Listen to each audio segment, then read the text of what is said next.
আসসালামু আলাইকুম ওয়া রাহমাতুল্লাহি ওয়া বারাকাতুহু। ওয়ালাইকুম সালাম ওয়ালাইকুম আসসালাম ওয়া ওয়ালাইকুম রাহমাতুল্লাহ। আসসালাম ওয়া রাহমাতুল্লাহি ওয়া বারাকাতুহু। আসসালামু আলাইকুম রহমতুল্লাহি ওয়া ভালো বারাকাতুহু। আছেন সবাই? আলহামদুলিল্লাহ, আল্লাহ আলহামদুলিল্লাহ। রাখছেন। আপনি ভালো আছেন? জি আলহামদুলিল্লাহ।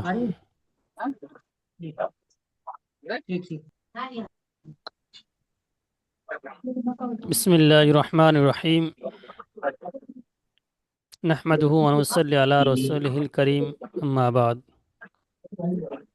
আউযু বিল্লাহি মিনাশ শাইতানির রাজীম। বিসমিল্লাহির রহমানির রহিম। আলিফ সকালে মোট লাম মিম। যালিকাল কিতাবু লা রাইবা ফীহি হুদাল লিল মুত্তাকিন। সাদাকাল্লাহুল আযীম। হুজুর সবাইকে মোট করতে বলেন। قال النبي صلى الله عليه وسلم خيركم من تعلم القرآن وعلمه أو قال عليه الصلاة والسلام।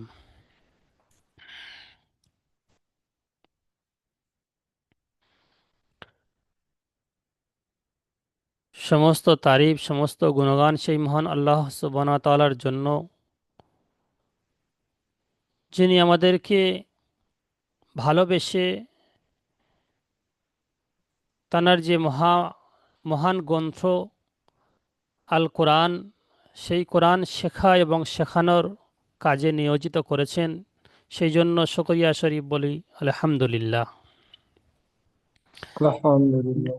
তারপরে জানাই সেই মহামানবের নিকট, যেনাকে না সৃষ্টি করলে কিছুই সৃষ্টি করা হতো না। সেই মহানবীর রওজা মুবারকে বর্ষিত হোক শতকোটি দরুদ ও সালাম। সাল্লাল্লাহু আলাইহি ওয়াসাল্লাম। সাল্লাল্লাহু আলাইহি সাল্লাল্লাহু আলাইহি ওয়াসাল্লাম। ওয়াসাল্লাম। আজকে আমাদের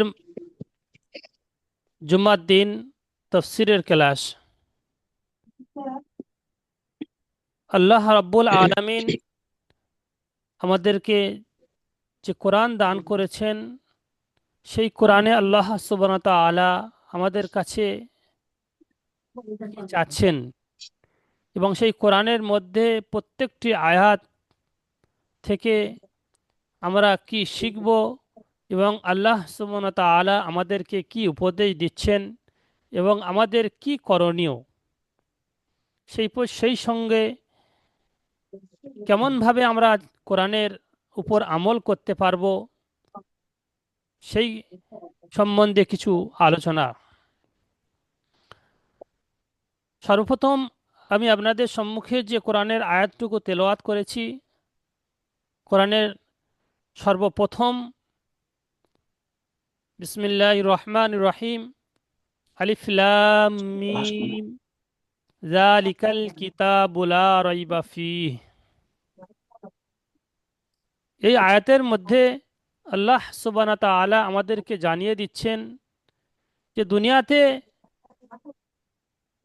হাজারো কিতাব, কোটি কোটি কিতাব, সেই বা বই, সেই বইয়ের লেখক লিখে থাকেন, কিন্তু প্রত্যেকটা বইয়ে সেই লেখক সর্বপ্রথম লিখে দেন যে এই বইয়ের মধ্যে যদি কোনো ভুল ত্রুটি হয়ে থাকে, আগামী সংকলনে সেই ভুল ত্রুটি আমি সংশোধন করে দেব, আমাকে জানিয়ে দিবেন। কিন্তু আল্লাহ সুবহানাহু ওয়া তাআলা যে আল কোরআন আমাদেরকে দান করেছেন, সেই কোরআন এমন একটি কিতাব, সর্বপ্রথম আল্লাহ সুবহানাহু ওয়া তাআলা চ্যালেঞ্জ দিয়ে দিয়েছেন, যালিকাল কিতাব লা রাইবা ফীহি। এই এমন একটি কিতাব, এর মধ্যে ভুল তো দূরের কথা, ভুলের সন্দেহ মাত্র নেই। আল্লাহ সুবহানাহু ওয়া তাআলা চ্যালেঞ্জ দিয়ে দিয়েছেন। তো চ্যালেঞ্জের উপরে আল্লাহ সুবহানাহু ওয়া তাআলা কেমনভাবে কোরআনকে রেখেছেন দেখুন। সেই 1400 বছর বা 1500 বছর কাছে কাছে হতে যায়, হুজুর সাল্লাল্লাহু আলাইহি ওয়াসাল্লাম থেকে নিয়ে আজ পর্যন্ত কত কোটি কোটি মানুষ এই কোরআনের ভিতরে তানারা কোরআন নিয়ে গবেষণা করছেন যে একটা ভুল খুঁজে পাওয়ার জন্য, বা একটা নোক্তা পরিবর্তন করার জন্য, বা একটা জবর জের পরিবর্তন করার জন্য। তো আল্লাহ সুবহানাহু ওয়া তাআলা কারোর শক্তি দেননি যে এই কোরআনের একটা জবর, একটা জের, একটা নোক্তার পরিবর্তন করবে বা সেই পরিবর্তন করার খেয়াল করবে। সেরকম আল্লাহ সুবহানাহু ওয়া তাআলা কারোর শক্তি দেয়নি, আর কিয়ামত পর্যন্ত দেবেও না। কেন? এ তো আল্লাহ তাআলা চ্যালেঞ্জ দিয়ে দিয়েছেন, এই কেতাবের মধ্যে কোনো ভুল নেই। ভুল তো দূরে কথা, ভুলের সন্দেহ মাত্র নেই। অন্য জায়গায় আল্লাহ সুবহানাহু ওয়া তাআলা জানিয়ে দিয়েছেন 14 পারার প্রথম পৃষ্ঠায়, ইন্না নাহনু নাযালনা যিকরা ওয়া ইন্না লাহু লাহাফিজুন। এ কোরআন আমি নাজিল করেছি। আল্লাহ বলছেন এ কোরআন আমি নিজেই নাজিল করেছি এবং এই কোরআনের হেফাজত করার দায়িত্ব আমি নিজেই নিয়েছি।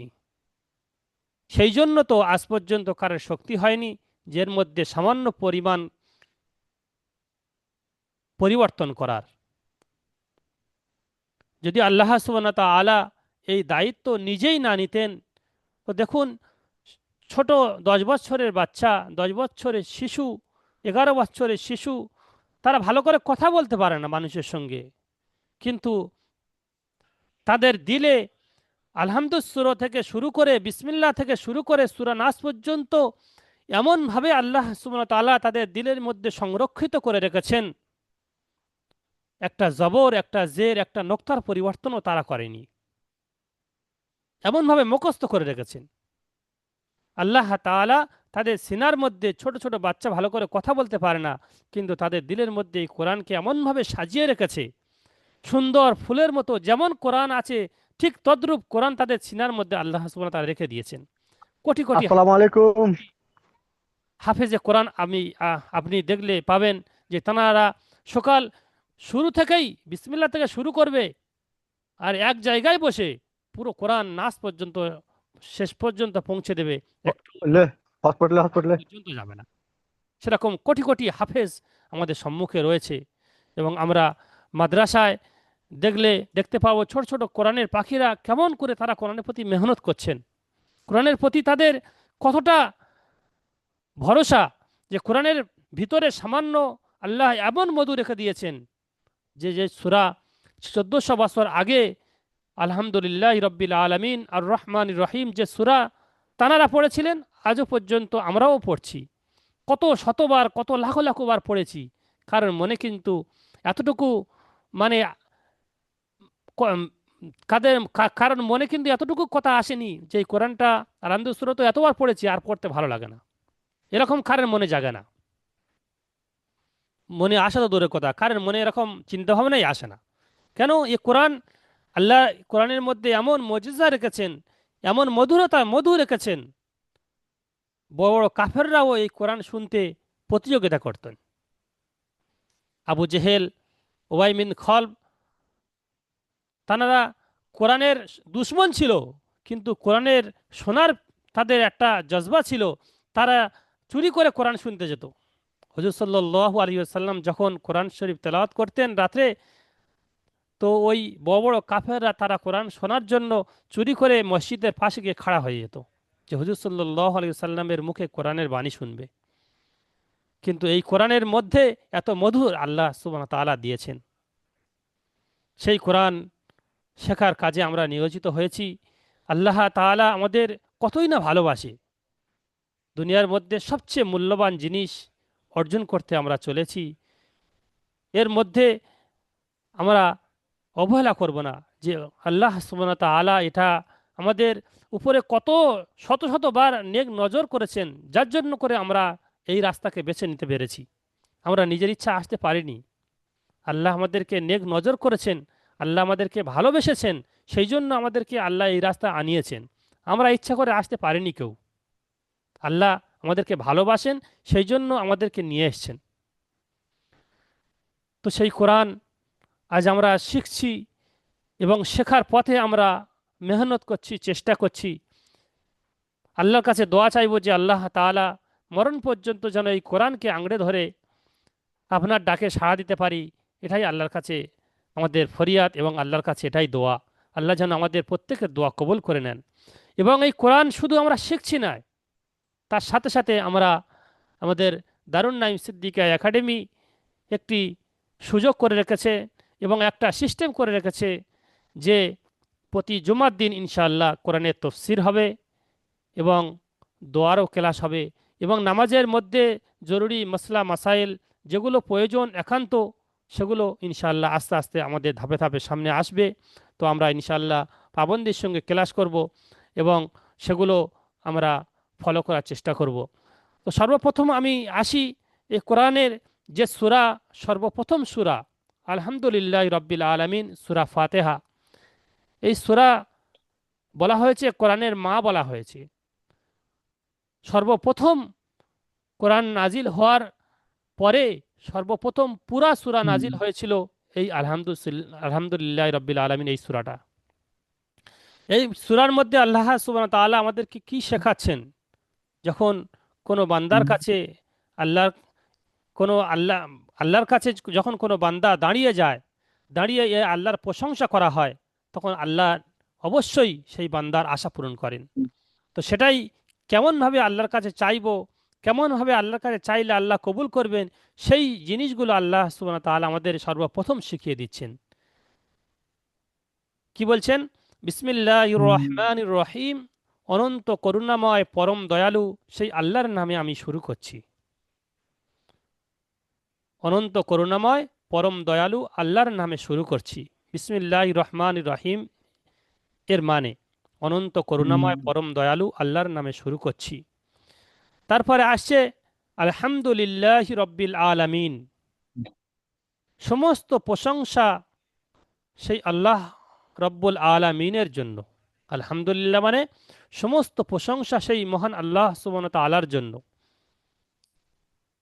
রব্বিল আলামিন, যিনি সারা জাহানের পালনকর্তা, যিনি সারা জাহানের সৃষ্টিকর্তা, সারা জাহানের মালিক, যিনি রব, যিনি সমস্ত মখলুকের, সমস্ত দুনিয়ায় যা কিছু আছে সবার মালিক তিনি। আলহামদুলিল্লাহ রব্বিল আলামিন। আর রহমানির রহিম, তিনি অনন্ত করুণাময় এবং পরম দয়ালু। আল্লাহ রব্বুল আলামিনের ভিতরে আর রহমান এবং আর রহিম, এই দুটো সিফত বা এই দুটো গুণ আল্লাহ রব্বুল আলামিনের ভিতরে রয়েছেন। সেই জন্য করে আজ দুনিয়াতে আল্লাহর নাফরমান বান্দারাও দুমুঠো খেতে পাচ্ছে। আল্লাহ তাআলা ভিতরে এই গুণ আছে, তারা আল্লাহর অস্বীকার করেন, আল্লাহরকে অমান্য করে, আল্লাহকে মানে না। তবু আল্লাহ সুবহানাহু ওয়া তাআলা তাদেরকে এই দুনিয়ায় থাকা এবং দুনিয়ার সূর্য তাদের জন্য আল্লাহ বাধা দেয়নি যে ওরা আমার মানে না, আমি ওদেরকে সূর্যের আলো পৌঁছাবো না ওদের কাছে, না। ওরা আমার মানে না, আমাকে ওরা অবমাননা করে বা আমাকে ওরা ইনকার করে, তাই আমি ওদের রুজি দেব না।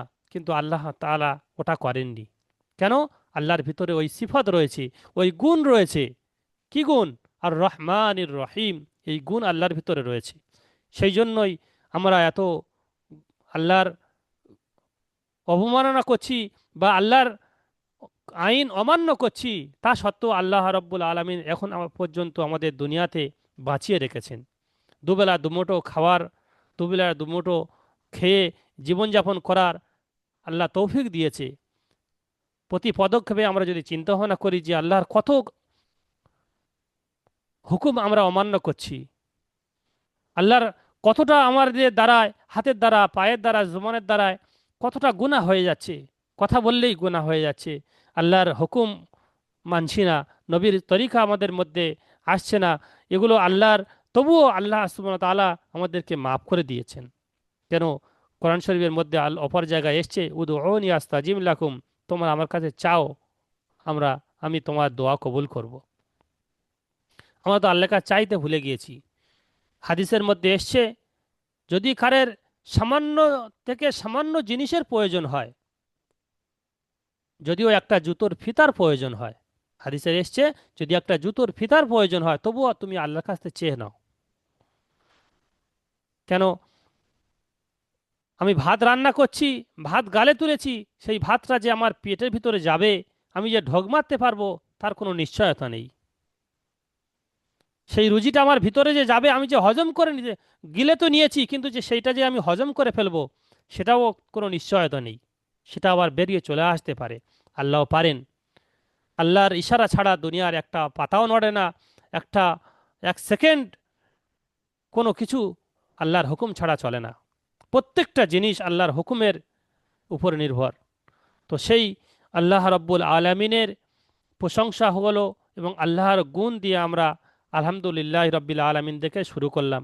তারপরে আল্লাহর যে শক্তি বলা হয়েছে মালিক ইয়াউমিদ্দিন, এই আয়াতের মানে কি হচ্ছে? মালিক ইয়াউমিদ্দিন, তিনি বিচার দিনের মালিক।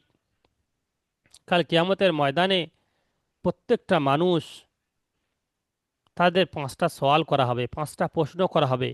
সেই প্রশ্নের উত্তর না দেওয়া পর্যন্ত কোনো ব্যক্তি একটাও পা তুলতে পারবে না। হাদিসে এসছে 5টা সওয়াল, যে তোমার যে 60 বছর, 70 বছর, 30 বছর যা কিছু তোমার জিন্দেগি দেওয়া হয়েছে, 1 নম্বর প্রশ্ন হবে সেই সময়টুকু তুমি কোন রাস্তায় ব্যয় করেছো। তোমার 60 বছর, 70 বছর, 50 বছর, কারোর বা 30 বছর যা কিছু সময় দেওয়া হয়েছে, সেই সময়টা তুমি কোন রাস্তায় ব্যয় করেছো, এ প্রশ্ন কাল আমার আপনার করা হবে এবং আবার আপনার কাছ থেকে সেই প্রশ্নের উত্তর আল্লাহ তাআলা নিজেই নেবেন।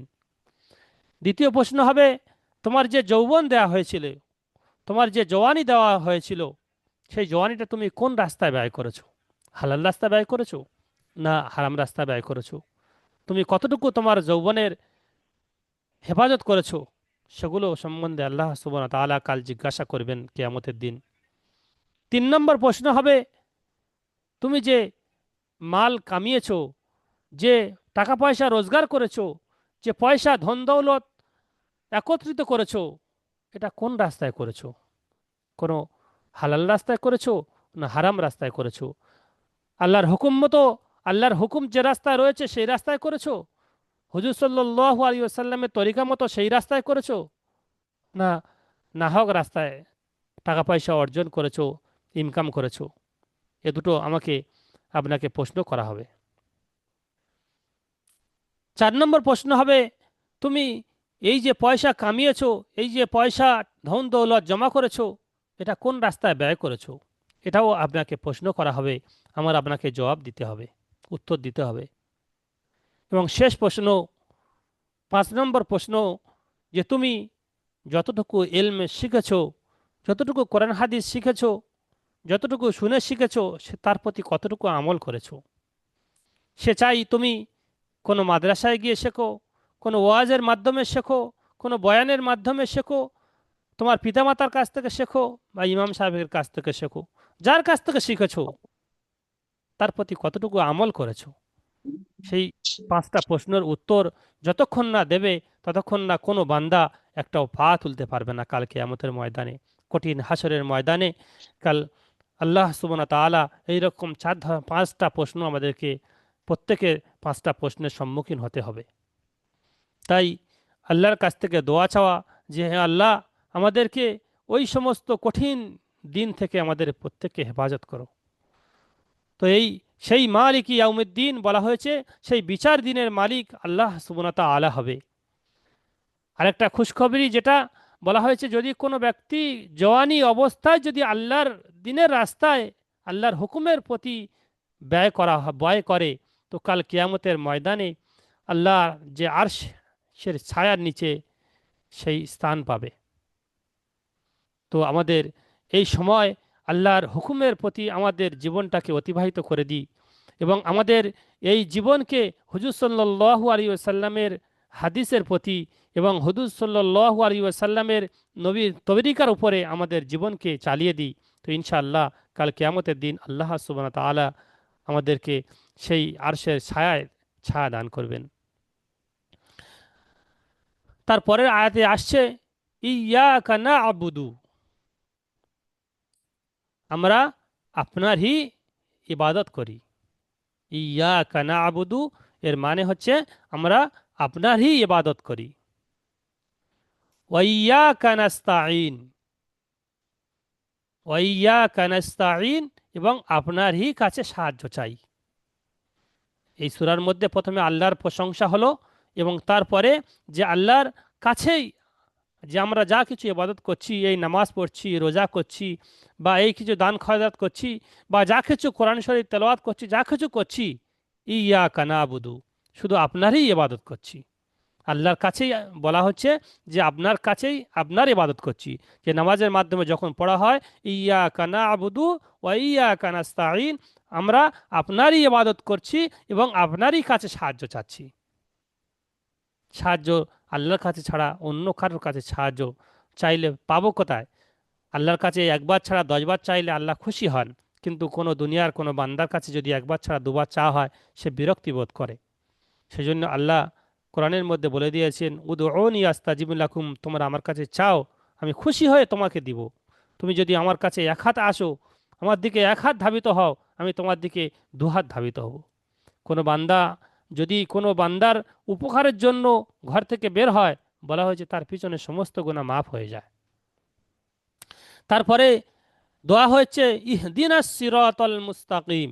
নামাজের মধ্যে আমরা বারবার পড়ি ইহদিনাস সিরাতাল মুস্তাকিম, এর মানে হচ্ছে হে আল্লাহ আমাদেরকে সিধা রাস্তায় পরিচালিত করুন, আমাদেরকে সিধা রাস্তায় পরিচালিত করুন। যে রাস্তা সোজা, সিধা রাস্তা বলতে কোন রাস্তা বোঝাচ্ছে? সিধা রাস্তা বলতে জান্নাতগামী যে রাস্তা, যে রাস্তায় চললে জান্নাতে যেতে পারবো আমরা। আমরা দুনিয়াতে তো চিরজীবন থাকতে আসিনি, হয়তো 60 বছর, 70 বছর, 80 বছর পরে আমরা তো চলেই যাব। চলে আমাদের আসল জিন্দেগি হবে আখেরাত, এবং আখেরাতে যেন আমরা সিধা রাস্তা জান্নাতমুখী হতে পারি, সেই রাস্তায় আমাদেরকে পরিচালিত করুন। ইহদিনাস সিরাতাল মুস্তাকিম, সিধা রাস্তায় আমাদেরকে পরিচালিত করুন। সিরাতাল্লাযীনা, সে সিধা রাস্তাটা কেমন রাস্তা? সিরাতাল্লাযীনা আনআমতা আলাইহিম, সেই সিধা রাস্তায় যারা চলেছেন, যাদের উপরে আপনি আপনার নিয়ামত দান করেছেন। হুজুর সাল্লাল্লাহু আলাইহি ওয়াসাল্লামের জীবদ্দশায় অনেক সাহাবারা হুজুর সাল্লাল্লাহু আলাইহি ওয়াসাল্লামের তরিকার উপর চলেছেন, হুজুরের কথা মতো তারা আমল করেছেন, সেই জন্য তারা দুনিয়াতে থাকতে তাদের জান্নাতের সার্টিফিকেট পেয়ে গিয়েছিলেন। আর নবীরাই তো ওনারা গুনাহ থেকে মাসুম ছিলেন, ওনাদের তো গুনাই ছিল না, ওনাদের তো আল্লাহ রাব্বুল আলামিন সমস্ত আগে পিছের সমস্ত গুনাহ মাপ। তো হুজুর সাল্লাল্লাহু আলাইহি ওয়াসাল্লামের নকশে কদম পার বা ওনার পদঙ্ক পদ অনুসরণ করলে সেই রাস্তায় আল্লাহ সুবহানাহু ওয়া তাআলার নিয়ামত এবং আল্লাহ সুবহানাহু ওয়া তাআলার রাজি খুশি সেই রাস্তায় দান করা হবে। তারপরে শেষে আল্লাহর কাছ থেকে পানা চেয়ে নেওয়া হচ্ছে যে আল্লাহ আমাদের ওই রাস্তা থেকে হেফাজত করুন। কোন রাস্তা? গায়রিল মাগযুবি আলাইহিম, যে রাস্তায় চলে আল্লাহর গজবকে তারা নাজিল করেছিল, তাদের উপর আল্লাহর গজব নাজিল হয়েছিল এবং তারা পথভ্রষ্ট হয়েছিল, সেই সমস্ত রাস্তায় আল্লাহ সুবহানাহু ওয়া তাআলা আমাদেরকে চালাইও না। সেই সমস্ত রাস্তায় যাদের উপরে আল্লাহ তুমি নারাজ হয়েছো, যাদের উপরে তুমি গজব নাজিল করেছো, আযাব নাজিল করেছো, সেই সমস্ত লোকেদের রাস্তায় আমাদেরকে চালাইও না। যেমন ফেরাউন, নমরুদ, হামান, এরা এই সমস্ত বড় বড় আল্লাহর নাফরমানরা আল্লাহর উপরে তারা অহংকার দেখিয়েছিল, তাই আল্লাহ সুবহানাহু ওয়া তাআলা তারা তাদের দুনিয়াতে দেখিয়ে দিয়েছেন এবং কাল কিয়ামতের ময়দানে তাদের তো আল্লাহ সুবহানাহু ওয়া তাআলা জাহান্নামে ঠিক করে রেখেছে। তো সেই সমস্ত লোকেদের রাস্তায় আমাদেরকে পরিচালিত করিও না। তো এই আলহামদুলিল্লাহ বা এই সূরা ফাতিহার মধ্যে আল্লাহ সুবহানাহু ওয়া তাআলা এটাই আমাদেরকে জানিয়ে দিচ্ছেন যে এই রকমভাবে যখন আমরা নামাজ পড়ব, এই আল্লাহর কাছে যে চাওয়া হচ্ছে এই মানে মতলবের দিকে বা এর কোরআন তো এর তর্জমার দিকে যদি একটু খেয়াল করে যদি আমরা নামাজের মধ্যে পড়ি, তো নামাজের মধ্যে আরও অনুভব হবে, আরও মহব্বত অনুভব হবে এবং আরও মিষ্টি লাগবে এবং আল্লাহর সঙ্গে আরও মহব্বত সৃষ্টি হবে।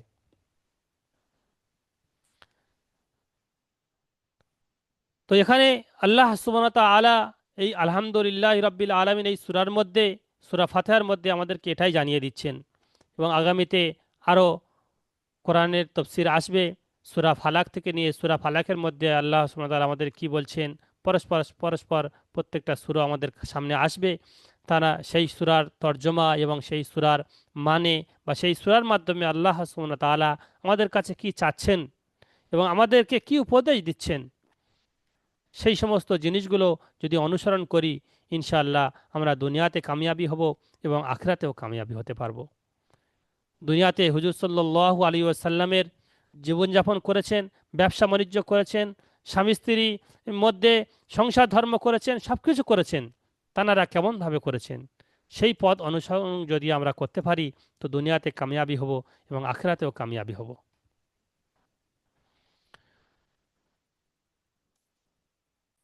আল্লাহ সুবহানাহু ওয়া তাআলা এই কোরআনের প্রতি যা কিছু শুনেছি তার প্রতি আমল করার এবং সেই মতো চলার তৌফিক দান করুক।